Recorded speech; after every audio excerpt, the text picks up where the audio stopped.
It's 2020. It's almost 2021. And I'm really excited that we're going to go through these 10 weeks to review the 10 chapters in Women of Color in Tech, because I think it's going to be eye-opening. I think it's going to be enlightening, and it's like all ships rise with the tide. What can we say to excite those that are going to view this discussion about participating in this book review? What are they, as parents or just adults in the space, going to get, and what are the young girls, 8th graders, that are going to be reviewing this book with us? What do you anticipate that they're going to get, or what do you intend for them to get from this this review?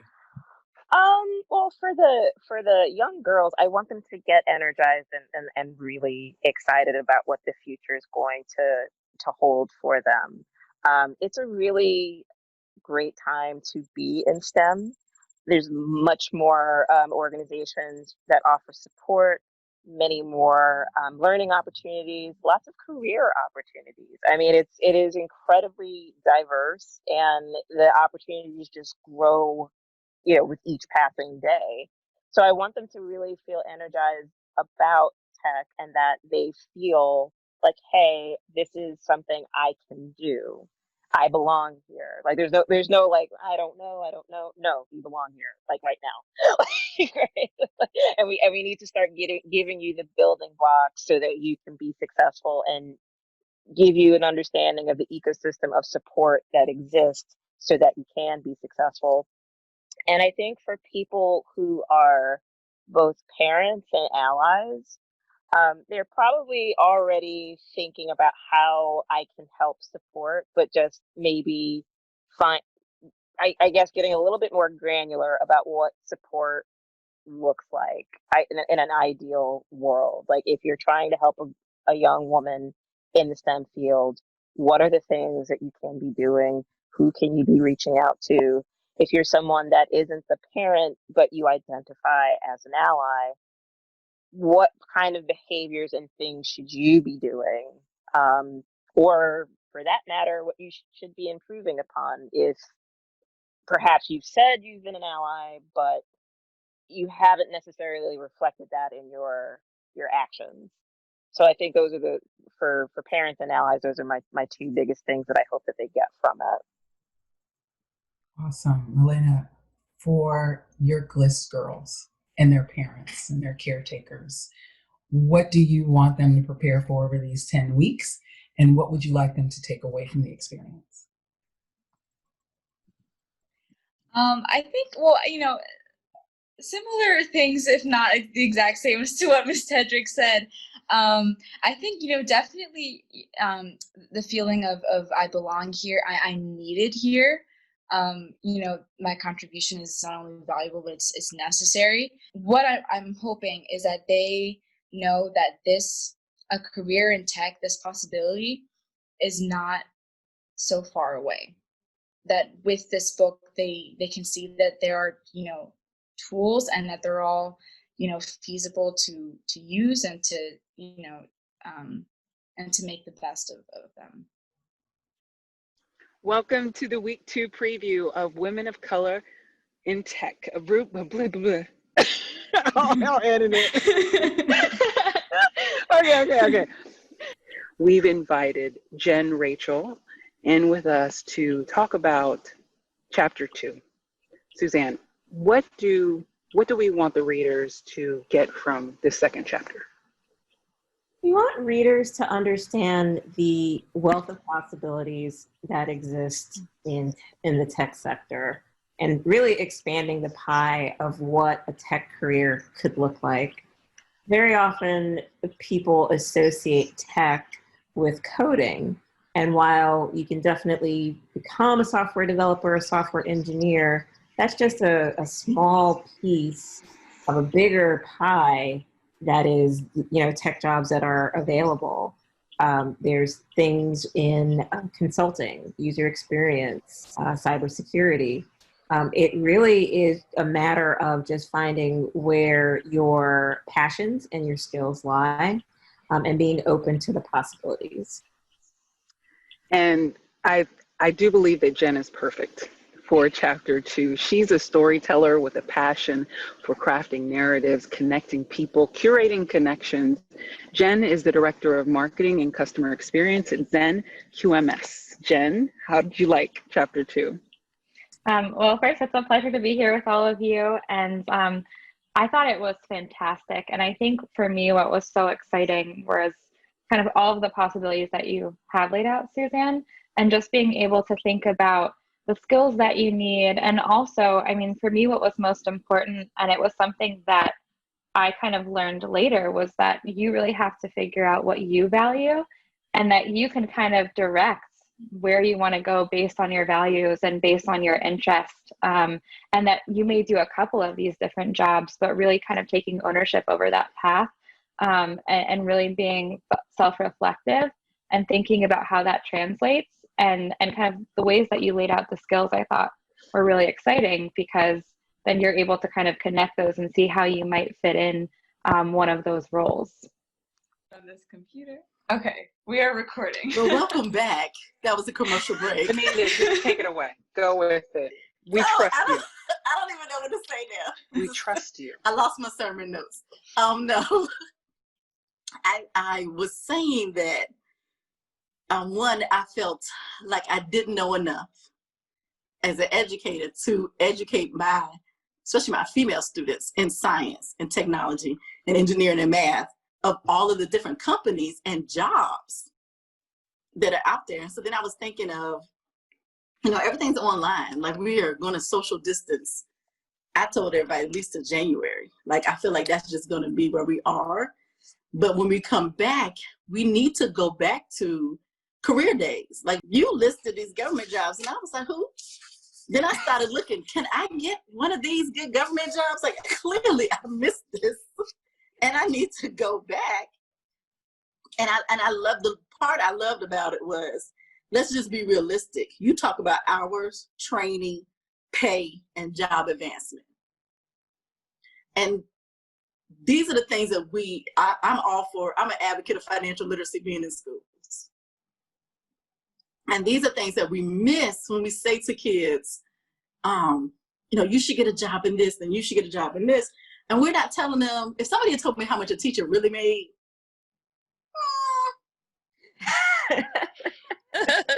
Susanne, what do you want readers to focus on as they're reading through chapter 4? Well, kind of how we were talking about the different varieties of careers and the different industries. Now we want to focus on where are the different technology areas that you can become a subject matter expert in, or just have some high level knowledge, because that's really going to be the thing that differentiates you from other people in the job market. So talking about cloud computing, talking about artificial intelligence, augmented reality, virtual reality. These are the areas that are slowly or even fastly becoming the dominant areas for a lot of businesses. And you want to keep your focus when you're developing those technology skills on what's going to be in favor now and years from now versus the things that are falling out of favor. And it's a really great point you're making. And sometimes I think Ms. Tedrick in her book recognized and described that it's not about the technology, right? That's just like a means to an end. But it's really about what the outcome envisioned is. What combinations of existing and new innovations we use to achieve those, hopefully, improvements for people. Exactly. is really the power of emerging technologies. Can we take out some uncertainty through the use of blockchain, through the use of artificial intelligence? Can we do things better, faster, and cheaper, such as through 3D printing? And can we do things we hadn't envisioned, such as through the Internet of Things? Amazing to think that for the seniors in our lives, that whose doctors might be informed about their adherence to sort of the protocols that their physicians would like to have, because it's easy to communicate to in an ongoing way. You know, I took this medicine at this time, I took that medicine at this time. So often, and telemedicine, think of that as a technology. It's been around, but was it standard until this year? Not really. It's becoming more so. Merging that with artificial intelligence, you know, I think will bring us to great improvements. I really appreciated this chapter too, as Melina described. Welcome to the virtual read-along of Women of Color in Tech, a blueprint for inspiring and mentoring the next generation of technology innovators, where 7th and 8th grade girls get exposed to the lessons learned in the tech industry. Chapter 1 was the current state of women of color in tech. Chapter 2, the different flavors of tech careers. 3, industry and other options. Chapter 4, emerging technologies. And this week we're joined by Gary Johnson III to preview Chapter 5, building your network. Gary is the program manager and experience designer at Venture Cafe Philadelphia. There, he organizes weekly programs to connect innovators to making things happen. Before joining Venture Cafe, Gary launched the first Founders Accelerator, which is a 12-week startup boot camp preparing underrepresented entrepreneurs for success in the innovation economy. Gary, welcome. Thank you. Happy to be here. Thank you. So, building your network, that's right up your alley. What did you think about Chapter 5? Yeah, well, first of all, I love everything about the entire book. The fact that it is a blueprint and a guide is what we need. We need more of that, and I think it really breaks down for both, you know, young people seeking mentors and mentors seeking, you know, how to be better mentors. I think it makes it a much less daunting process for everyone, which is awesome. And then to speak about just Chapter 5 about building your network, like your network is your net worth, as I've heard, as I've sort of come up. And I love how in the book, there are sort of different methods for going about building that network, both, you know, online and offline. And there's even a section that sort of says, you know, accelerators are a great way to gain access to mentors. So that part definitely stuck out to me. To preview Chapter 6, we're joined by Ashley Turner, founder of Philly Tech Sisters, an organization that aims to help women of color get more involved in the technology field by providing technical and professional development through introductory, beginner, and intermediate workshops, networking events, and industry talks. Not only is Ashley passionate about ed tech, but she's also on a mission to help diversify the tech industry by getting women of color involved in the field. Ashley, welcome to the discussion. Thank you so much. I'm super excited to be here. This is a great book, and I'm just excited about having this conversation. Absolutely. So in general, but more specifically about the chapter, what are your thoughts? I agree with so many things. First of all, you know, your education and the route that you choose is a very personal route. And I would like to advocate for there is no one right way. And so a lot of times when you're a student or you're growing up, you're thinking that, oh, I'm going to choose a career and I'm going to do that forever. And it's a straight line. And it doesn't look like that at all in real life. Your career path is often very windy. And so you could take different roads, but eventually if you listen to, you know, what you're really interested in, you always end up in the right spot. And if for some reason that you don't, you could just take a different path. And so this kind of spelled that out. Like there are several different opportunities that you could take. And here's things to consider when you're making those choices. So I love the way it mapped out. Basically, think about these pros and cons in any of these choices. Absolutely. So Susanne, as the author, what do you want readers to take away from Chapter 6? I'd like them to think about, like really think about not only what their interests are, but what are the best ways to get that skill? And it doesn't necessarily mean that you have to go out, get a 4-year degree and spend, $100,000, $200,000, dollars, and sometimes be in considerable debt. Sometimes, depending on the career path that you're going on, there might be more effective ways of getting that experience and building that skill. There might be ways to be a little bit more immersive than what you would get from a traditional 4-year degree. You may not necessarily have to go to graduate school if you already have a traditional undergraduate degree. It may just be an issue of getting some experience under your belt, however that you can get it. So just thinking a little bit more broadly about how you acquire skill, and thinking about what it is you're trying to accomplish, what you know that you can take on, not what society is telling you that you have to do, but you know yourself enough to know, like, I don't want to go back to school. I don't want to spend the money. And just thinking about that a little bit more deeply. Daniel, you'll be very excited to hear that 7th and 8th grade girls are getting exposed to lessons learned in the tech industry. Last week, we talked about building skills, whereas this week we'll talk about demonstrating those skills. We're being joined this week, ladies, by Daniel Aguirre. Daniel is a community organizer, Science Festival Accelerator Advisory Board Chair, and STEM consultant. He's led community-focused collaborative initiatives for over 10 years, and creating the conditions to discuss and address the digital divide, crisis teaching, and community healing is his area of expertise. Daniel, welcome to the discussion. Thank you so much. It's great to be here.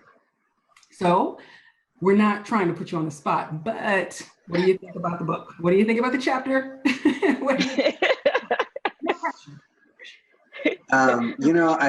As I was reading chapter 7, I kept thinking, why didn't I have this when I was a kid?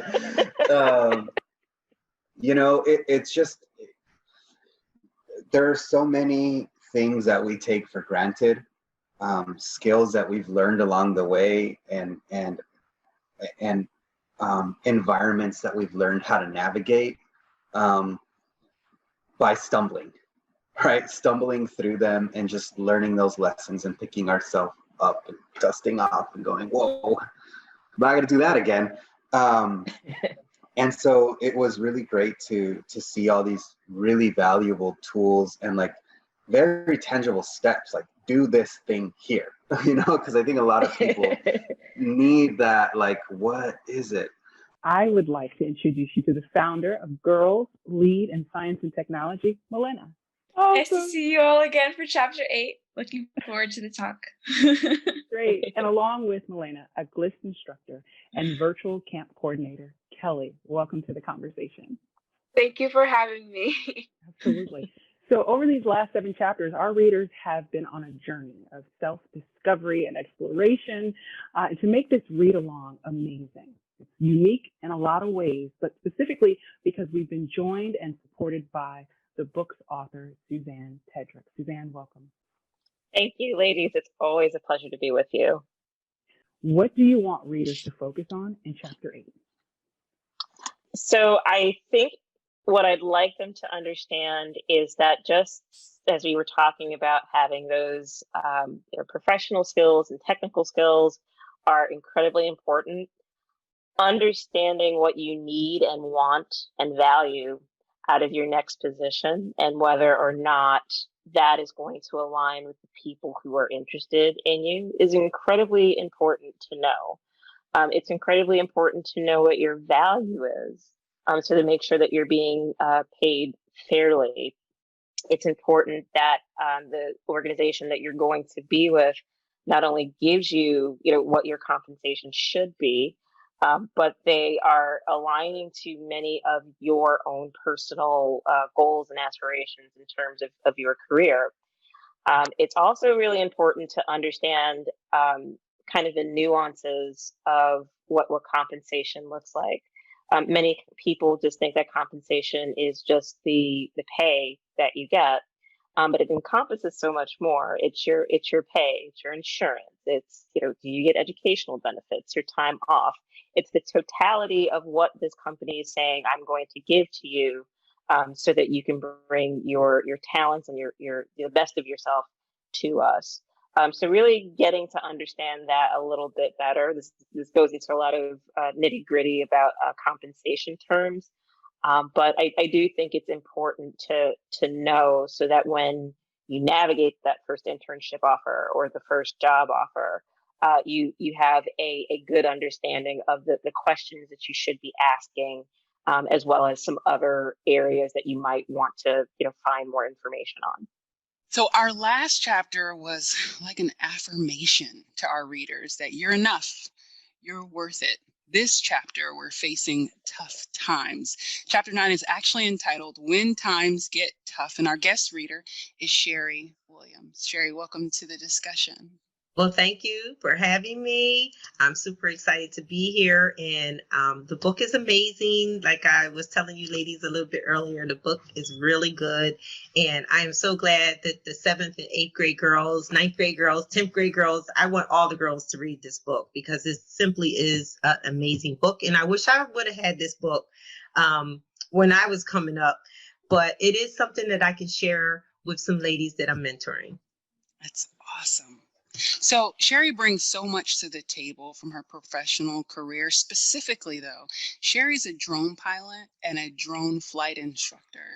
And we rarely have spoken about specific technologies outside of one chapter during this read along. But I thought that because she is a woman in a space that's male dominated and she's really on the cutting edge of leading in her own group, that she would be perfect for sharing with us the times that are tough for her. So Susanne, what do you want readers to focus on during chapter 9? So for readers, I want them to understand that, and this is tricky because this was the hardest chapter to write, and it was actually the first chapter that I wrote. I don't want to give off the impression that everyone's path is necessarily full of challenges. At the same time, I wanted to be candid about challenges that have come up for women who are currently in the industry, as well as people who have left. And I really wanted to give them the tools and the resources so that it's not just a means of, you know, surviving, having, you know, your technical career or whatever career it is you're going to have, but rather I wanted to give them tools to feel successful, to give them agency over what's going on in their life, and so that they don't feel powerless in the times where unfortunately bad things happen. So we've come to the end of our time, ladies. Already? We have. Oh my God, no. Well, look, so listen, I'm going to give you another opportunity, Sherry. At 4 o'clock, December 10th at Venture Cafe, we'll be bringing this virtual reading to a close. So please join us. Susanne, as always, thank you. Sherry, thank you for joining us for this chapter. My name is Neferteri. I've said it a few times during these 10 chapters, where we've examined the blueprint that our author has mapped out for us to understand how more women of color can enter, be retained, and enjoy successful careers in the tech industry. But like all good things, it has to come to an end. So Susanne, chapter 10, entitled The Importance and Joy of Giving Back, what do you want our readers to think about as they read this chapter? I'd really like for them to think about ways to employ volunteerism and community service in their day-to-day. I know that in an earlier chapter we touched on volunteerism a little bit in terms of a means for you to develop skills further or to learn new things. But as it specifically relates to women of color in the technology industry, it is so important for us to have that visibility. I am a firm believer that younger people will know that they can achieve certain careers or certain milestones, if they see people who look like them, if they know that there are people who have gone through shared experiences with them and are there to help them. And so volunteerism and community service is a way to really demonstrate that, to give back, to strengthen the pipeline, and to really give hope to the next generation of technology leaders. You can't be what you can't see, is what they say, Exactly. right? Exactly. In this chapter, I love that you position time as a resource. I don't think a lot of people recognize that, and that we all have 24 hours in a day, and everything doesn't have to have a dollar amount of compensation associated with it, that there is a return on the time that you invest in others. Really understanding the power and the impact that giving back has, not only for the communities that you're serving, but for you personally. So today is actually Giving Tuesday, and so many people think about charities and nonprofits that they want to donate to. What I would ask the girls to think about as they're watching this, or at any other point, I could think about the things that are really important to you. What are the things that you're passionate about? Is it technology? Is it human rights? Really dig down and think about what are the things that are passionate to your core, and think about how you may want to spend some of your time and resources helping to aid those efforts. And to emphasize again, it's not money that really is necessary, nor is it a grand elaborate gesture. But as you're seeing with Melina and Neferteri, it's more about giving of time, giving of self, which is one of the greatest gifts that we can give to one another. So that's my ask of the readers this week, is just to spend a little bit of time thinking about that, and thinking about the lives of your colleagues, your family, your community, of those that you can help. So as always, Susanne, Melina, thank you. GLIST girls, thanks for joining us. We hope you enjoy this week's reading of Women of Color in Tech. It's a blueprint for inspiring and mentoring the next generation of technology innovators. 7th and 8th grade girls are getting exposed, and we hope that their parents are getting exposed as well. And we invite you to join us December 10th, 4 p.m. at Venture Cafe in Philadelphia. Enjoy chapter 10.